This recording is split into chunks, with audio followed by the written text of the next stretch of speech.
তেহরানে grand মুসল্লাই খামেনির প্রতি বিশ্ব নেতাদের শেষ শ্রদ্ধা, নিরাপত্তা শঙ্কায় জানাজায় ছিলেন না ছেলে মুস্তফা। চীন মিয়ানমার বাংলাদেশ অর্থনৈতিক করিডোরে নজর রাখছে ভারত, প্রতিবেশী রাষ্ট্রের পদক্ষেপে উপযুক্ত ব্যবস্থা জানালেন জয়সওয়াল। স্বাগত প্রবাসী সংবাদের সঙ্গে আছি আমি মেহেরুন্নেসা মেঘলা। দেখছিলেন বিআরবি কেবল সংবাদ শিরোনাম। ইরানের সর্বোচ্চ নেতা প্রয়াত আয়াতুল্লাহ আলী খামেনির শেষ বিদায় অনুষ্ঠানে যোগ দেন বিশ্ব নেতারা। তেহরানের গ্র্যান্ড মুসল্লায় জাতীয় পতাকায় মোড়ানো তার কফিনের পাশে শেষ শ্রদ্ধা জানান তারা। ইরানের সর্বোচ্চ পর্যায়ের কর্মকর্তা, বিদেশি রাষ্ট্রপ্রধান ও প্রতিনিধি দল একে একে কফিনের সামনে দাঁড়িয়ে নীরবে শ্রদ্ধা নিবেদন করেন। বাংলাদেশের পক্ষে জাতীয় সংসদের স্পিকার মেজর অবসরপ্রাপ্ত হাফিজউদ্দিন আহমেদ খামেনির প্রতি শ্রদ্ধা জানিয়ে নীরবে দাঁড়িয়ে থাকেন।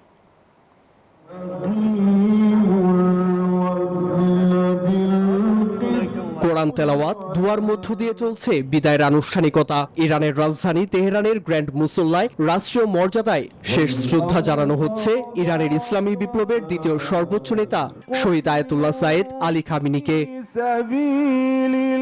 জাতীয় পতাকায় মোড়ানো পরিবারের 4 সদস্য সহ প্রয়াত নেতার মরদেহের কফিন রাখা কেন্দ্রস্থলে। সবার সামনে রাখা ছোট্ট কফিনটি তার 14 মাস বয়সী নাতনির। শোকানুষ্ঠানে প্রথমে শ্রদ্ধা জানান ইরানের প্রেসিডেন্ট মাসুদ পেজেশকিয়ান, সংসদের স্পিকার মুহাম্মদ বাগির গালিবাফ সহ সরকারের শীর্ষ কর্মকর্তারা। বিদেশি অতিথিদের মধ্যে প্রতিবেশী ইরাকের প্রেসিডেন্ট নিজার আহমেদি তার প্রতিনিধি দল নিয়ে খামেনির কফিনে শ্রদ্ধা জানান।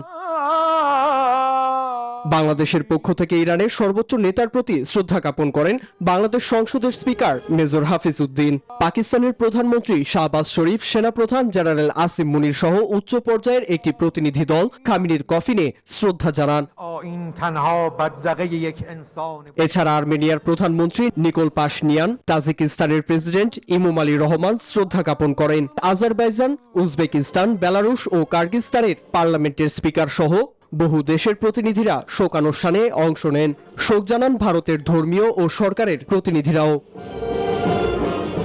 পরবর্তী ধাপে কোম ও মাশহাদে প্রয়াত নেতা খামেনির জানাজা ও দাফনের আনুষ্ঠানিকতা সম্পন্ন হওয়ার কথা রয়েছে। নীরব দাস, নিউজ 24। তেহরানে ইরানের সর্বোচ্চ নেতা আয়াতুল্লাহ আল খামেনির প্রতি শ্রদ্ধা জানাচ্ছেন সর্বস্তরের মানুষ।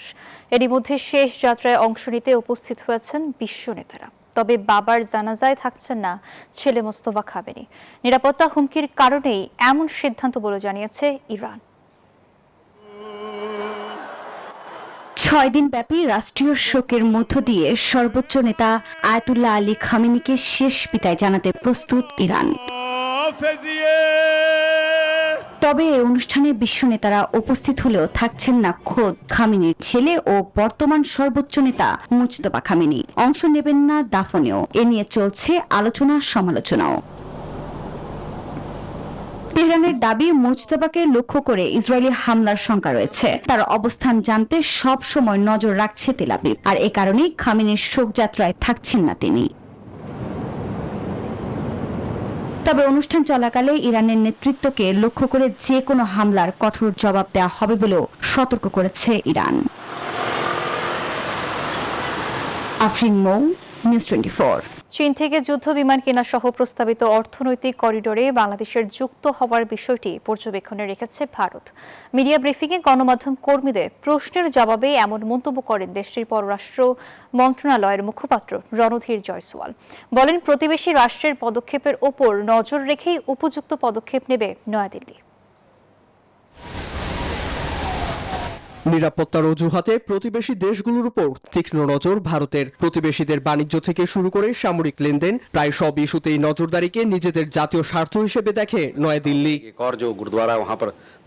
ভারতের পররাষ্ট্র মন্ত্রণালয়ের মিডিয়া ব্রিফিংয়ে এবার সেই পর্যবেক্ষণের বিষয়টি স্পষ্ট। ব্রিফিংয়ে চীনের পক্ষ থেকে প্রস্তাবিত চীন মিয়ানমার বাংলাদেশ করিডোর নিয়ে ভারত সরকার অবগত কিনা জানতে চাওয়া হয়। চীনের মধ্য দিয়ে এসে প্রভাব বিস্তারের পায়তারা করছে কিনা সেই বিষয়েও সরাসরি প্রশ্ন তোলা হয়। strong support for the territorial integrity. এমনকি বাংলাদেশ চীন থেকে জেটেনসি যুদ্ধ বিমান কেনার বিষয়ে দ্বিপাক্ষিক আলোচনা করছে বলেও প্রশ্ন রাখা হয়, যার জবাব দেন দেশটির পররাষ্ট্র মন্ত্রণালয়ের মুখপাত্র Randhir Jaiswal. Assistance cooperation, we have been আমরা আমাদের প্রতিবেশী অঞ্চলের এই ধরনের সমস্ত ঘটনা প্রবাহের উপর নিবিড়ভাবে নজর রাখছি এবং প্রয়োজন অনুযায়ী উপযুক্ত ব্যবস্থা গ্রহণ করছি। projects which can bring benefit to the lives of দক্ষিণ এশিয়ায় বেজিং এর একক প্রভাব বিস্তার রুখতে বরাবরই সজাগ নয়াদিল্লি। নীরব দাস, নিউজ 24। বান্দরবানের নাইখংছড়ি ও কক্সবাজারের টেকনাফ সীমান্তে মিয়ানমার জান্তা বাহিনী ও আরাকান আর্মির মধ্যে তীব্র সংঘর্ষে সীমান্তের বাসিন্দাদের মাঝে চরম আতঙ্ক বিরাজ করছে। সীমান্তের ওপারে ভয়াবহ গোলাগুলি ও বিস্ফোরণের বিকট শব্দে এপারের ঘরবাড়ি কেঁপে উঠছে। উদ্ভূত পরিস্থিতিতে ফের রোহিঙ্গা ঢলের শঙ্কা রয়েছে। সর্বোচ্চ সতর্ক অবস্থায় আছে বিজিবি, কোস্টগার্ড। দীর্ঘ কয়েক মাসে তুলনামূলক শান্ত পরিস্থিতির পর আবারও উত্তপ্ত হয়ে উঠেছে বাংলাদেশ মিয়ানমার সীমান্ত। রাখাইন রাজ্যের মংডু ও বুথিডং সহ সীমান্তবর্তী বিভিন্ন এলাকায় নতুন করে তীব্র গোলাগুলি, বিমান হামলায় সীমান্ত জুড়ে উদ্বেগ তৈরি হয়েছে। সংঘর্ষে মুহুর্মুহুর গুলির শব্দ ভেসে আসছে এপারে। বান্দরবানের নাইখংছড়ি সীমান্ত এলাকায় ঘুমধুম ও তমরু এলাকায় বসবাসকারীদের মধ্যে আতঙ্ক, উত্তেজনা ছড়িয়ে পড়েছে। বড় ধরনের ঘটনার আশঙ্কায় অনেকে নিরাপদে আশ্রয় নিচ্ছেন। বিকট শব্দ এবং বাড়িঘরের মধ্যে কম্পন শুরু হয়ে যায়। রাখাইন রাজ্যের মায়ানমার সরকার কর্তৃক, জান্তা সরকার কর্তৃক এখানে হামলা চালানো হয়। ওই দেশের নাকি জান্তা বাহিনী মানে যুদ্ধ হামলা চালাইতে আছে। রাত্রে আমরা ঘুমাইতে পারি না বইয়ের কারণে। আমার ছোট বাচ্চাটা পর্যন্ত কি ঘুম থেকে চমকে উঠে। সংঘাত তীব্র হওয়ায় নতুন করে রোহিঙ্গাদের বাংলাদেশে অনুপ্রবেশের শঙ্কা দেখা দিয়েছে। এ পরিস্থিতিতে কক্সবাজারের নাফ নদী ও সীমান্ত জুড়ে বিজিবি ও কোস্ট গার্ডের টহল জোরদার করা হয়েছে।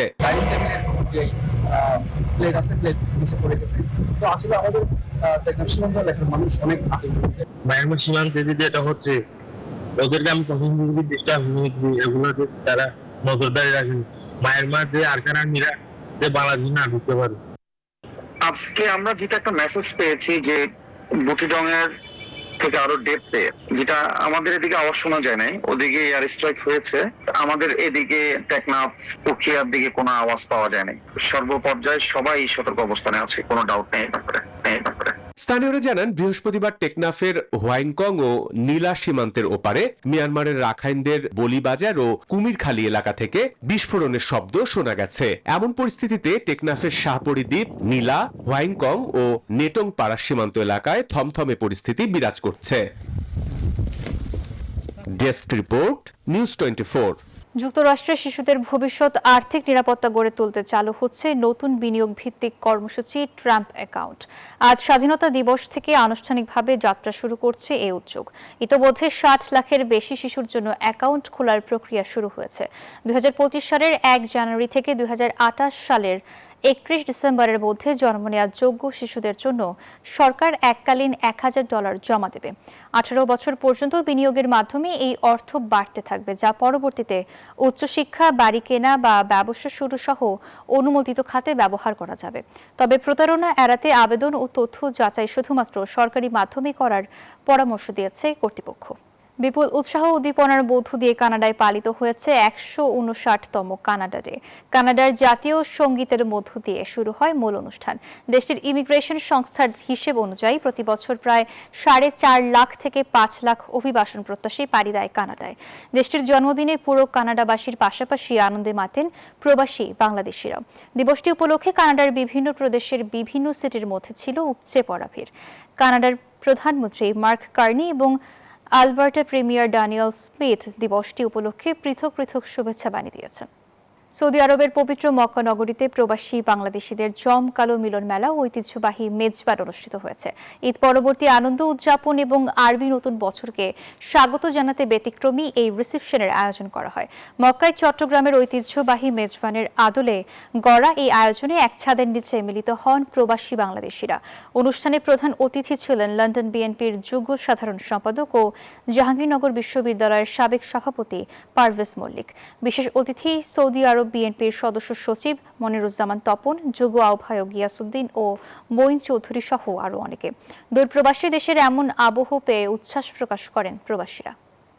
অভিবাসন নীতিতে বড় আইনি ধাক্কা খেল ট্রাম্প প্রশাসন। যুক্তরাষ্ট্রের ফেডারেল আপিল আদালত রায় দিয়েছে, কোনো অভিবাসীকে 90 দিনের বেশি আটক রাখতে চাইলে সরকারকে আদালতে তার যৌক্তিকতা প্রমাণ করতে হবে। বৃহস্পতিবার দেয়া এই রায়ের সম্প্রতি সীমান্ত অতিক্রমকারীদের ক্ষেত্রে আগের আইনই বহাল থাকবে। এই রায় টেক্সাস, লুইজিয়ানা ও মিসিসিপিতে আটক হাজারো অভিবাসীর জন্য নতুন আইনি পথ খুলে দিল। এক দশকেরও বেশি সময় ধরে বাংলাদেশের দেয়ালে প্রশ্ন ছুড়ে দেওয়ার রহস্যময় চরিত্র সুবোধ এবার ভারতেও। সিকিমে মিলেছে সেই পরিচিত গ্রাফিটি, সঙ্গে আগের মতোই এক প্রশ্ন, হবে কি? শিল্পীর পরিচয় এখনও অজানা, তবে প্রতিবাদের ভাষা হয়ে ওঠা এই গ্রাফিটি আবারও আন্তর্জাতিক পরিসরেও নতুন কৌতূহল তৈরি করেছে। কেউ জানে না তার নাম, দেখেনি তার মুখ, তবু এক দশকেরও বেশি সময় ধরে দেয়ালের ভাষায়, প্রতিবাদের রঙে আর সময়ের প্রশ্নে বারবার ফিরে এসেছে একটি চরিত্র, সুবোধ। আর প্রতিটি দেয়ালে রেখে গেছে মাত্র একটি স্বাক্ষর, হবে কি? 2017 সালে ঢাকার আগারগাঁও, মহাখালী ও পুরাতন বিমানবন্দর এলাকার দেয়ালে আঁকা সুবোধ সিরিজটি প্রথম আলোচনায় আসে। সুবোধ, তুই পালিয়ে যা, এখন সময় পক্ষে না। সুবোধ, কবে হবে ভোর? সুবোধ, তুই ঘুরে দাঁড়া। এমন সব গ্রাফিতি শুধু দেয়াল সাজায়নি, হয়ে উঠেছিল সময়ের ভাষ্য, মানুষের মনের প্রতিধ্বনি। 2024 সালের জুলাই গণ অভ্যুত্থানের পর দিস ইজ মাই মাস্টারপিস গ্রাফিতিতে স্বাধীনতার নতুন প্রতীক হয়ে ওঠে বাংলাদেশের পতাকা আঁকড়ে ধরা এক তরুণী। পরে শিশুকে বুকে জড়িয়ে ধরা সুবোধের ছবিও ছড়িয়ে দেয় মানবতা আর ভবিষ্যতের এক নীরব বার্তা। স্টেনসিল কৌশলে আঁকা এই শিল্পকর্মগুলোর স্রষ্টা আজও অজ্ঞাত। পরিচয় নয়, বার্তাই যেন তার সবচেয়ে বড় পরিচয়। আর এবার বাংলাদেশের গণ্ডি পেরিয়ে ভারতের দেয়ালেও দেখা মিলছে রহস্যময় সুবোধের। ফলে নতুন করে জোরালো হয়েছে প্রশ্ন, এটি কি কেবল একটি গ্রাফিতি, নাকি সীমান্ত পেরিয়ে ছড়িয়ে পড়া প্রতিবাদের এক নীরব ভাষা? সেই উত্তর হয়তো লুকিয়ে আছে শিল্পীর চিরচেনা স্বাক্ষরেই। হবে কি? Desk report, news 24। বাংলাদেশের রাজনৈতিক প্রেক্ষাপটে জামায়াতে ইসলামের শরিয়াহ ভিত্তিক রাষ্ট্র প্রতিষ্ঠার লক্ষ্য ও আদর্শ বেমানান বলে মন্তব্য করেছেন এলজিআরডি মন্ত্রী মির্জা ফখরুল ইসলাম আলমগীর। এ সময় তিনি জামায়াতের সমালোচনা করে বলেন, বিএনপি জুলাই সনদ মানে না, জামায়াতের এমন বক্তব্য পুরোপুরি মিথ্যে। জামাত ইসলামী গণতান্ত্রিক রাজনৈতিক দল নয়, বরং একটি নির্দিষ্ট লক্ষ্য নিয়ে পরিচালিত রেজিমেন্টের দল, এমন মন্তব্য করেছেন এলজিআরডি মন্ত্রী মির্জা ফখরুল ইসলাম আলমগীর। ঠাকুরগাঁও জেলা বিএনপির দলীয় কার্যালয়ের বর্ধিত সভায় প্রধান অতিথির বক্তব্যে তিনি জামাতের সমালোচনা করে বলেন, তারা যে শরিয়া ভিত্তিক রাষ্ট্র চায় তা দেশের মানুষের চাওয়ার সঙ্গে যায় না। জামাতে ইসলাম শরিয়া ভিত্তিক একটা ইসলামিক রাষ্ট্র তারা তৈরি করতে চায়, যেটা আমার এখানকার বাংলাদেশের মানুষের সামনে যায় না। আমাদের বাংলাদেশের মানুষ একটা উদারপন্থী রাজনীতি করতে চায়, ধর্মে তারা বিশ্বাস করে, তারা ধর্মভীর মানুষ, ধর্মান্ধ কেউ নয়। এ সময় তিনি আরো বলেন, জনগণ বিএনপিকে যে ম্যান্ডেট দিয়েছে সরকার তা বাস্তবায়নে কাজ করছে। জুলাই সনদের প্রতিটি শর্তও সরকার পর্যায়ক্রমে বাস্তবায়ন করবে। সংবিধান সংস্কারে জামাত সরকারের ডাকে সাড়া না দিয়ে মাঠে নেমেছে বলেও অভিযোগ করেন মির্জা ফখরুল ইসলাম আলমগীর। বিএনপি আমাদের ইশতেহারে আমরা যা বলেছি জনগণের সামনে, সেটাকেই আমরা পূরণ করতে চাই। প্রতিটি জায়গায়, প্রতি কথায় আমরা জুলাই সনদকে মেনে চলছি। জুলাই সনদের প্রত্যেকটি যে আপনার সাইন যে আপনার শর্তগুলো আছে সেগুলো আমরা অবশ্যই পূরণ করবো। এর আগে এলজিআরডি মন্ত্রী মির্জা ফখরুল ইসলাম আলমগীর ঠাকুরগাঁও প্রেস ক্লাবে শুভেচ্ছা বিনিময় এবং সদর উপজেলার রায়পুর ইউনিয়নে আয়োজিত সোলার সেচ পাম্পের উদ্বোধনী অনুষ্ঠানে অংশ নেন। Desk report, news 24। ভোর 4টায় বর্তমান চ্যাম্পিয়ন আর্জেন্টিনার বিপক্ষে মাঠে নামবে চমক দেখানো কেপ ভার্দে। আর এই ম্যাচ নিয়ে ভক্তদের আগ্রহ এখন চরমে। রাজধানী টিএসসিতে জড়ো হয়েছেন হাজারো দর্শক। সেখানে রয়েছেন আমাদের সহকর্মী শুভ দেবনাথ। শুভ, জানাবেন আর্জেন্টিনা এবং কেপ ভার্দের ম্যাচ নিয়ে উন্মাদনা কেমন দেখতে পাচ্ছেন, ভক্তরা কি বলছেন এই ব্যাপারে? ধন্যবাদ আপনাকে। রাত যত গভীর হচ্ছে দর্শকরা কিন্তু ততই আসছে, টিএসসি মুখে আসছে। আমরা যখন শুরুতে এসেছিলাম তখন দেখলাম দর্শক কিছুটা কম ছিল, এবং সময় যত গড়িয়েছে দর্শক কিন্তু ঠিক ততই বেড়েছে। আমরা কথা বলার চেষ্টা করবো যারা এখানে ফ্যান হয়েছে। আমি একটু কথা বলতাম, মানে সবকিছু মিলে আর্জেন্টিনা কতদূর যেতে পারে? আপনি কোথা থেকে এসেছেন? আমি এসেছি নারায়ণগঞ্জ থেকে। তো আশা আছে ফাইনাল, ইনশাল্লাহ ফাইনাল রাউন্ডে যাব, আশা আছে। এখন বাকিটা উপরের আল্লাহর হাতে, বাট মনে মনে চাই, যেহেতু আর্জেন্টিনার সাপোর্টার, চাই ফাইনাল। আর্জেন্টিনার কার খেলা বেশি ভালো লাগে আর কি? আপনার বেবিকে নিয়ে আসছেন দেখতে। জি, আর্জেন্টিনার কার খেলা সবচেয়ে বেশি ভালো লাগে? আর্জেন্টিনার কার খেলা সবচেয়ে বেশি ভালো লাগে আপনার দেখতে? কার খেলা? আর্জেন্টিনা নরমালি তো মেসিকে অনেক লাইক, মানে ছোটকাল থেকে মেসিকে অনেক লাইক করি। আমার মেয়ের এজ এখন 5 ইয়ার, আমারটা যখন 5 ছিল তখন থেকে আমি আর্জেন্টিনার সাপোর্টার। এটা হয়েছে কিভাবে? আমার কাজিন আমাকে জিজ্ঞেস করছে কোন দল সাপোর্টার, নাম জানতাম না, বলছে ইয়েলো কালার না স্কাই, আমি বলছি অবভিয়াসলি এইটা, মানে আমার জার্সির কথা বলছি। তো নর্মালি যখন বুঝি না তখন থেকে সাপোর্ট করি। আজ জীবন, যত জীবন আল্লাহ মানে বেঁচে থাকবো তত জীবন আর্জেন্টিনা।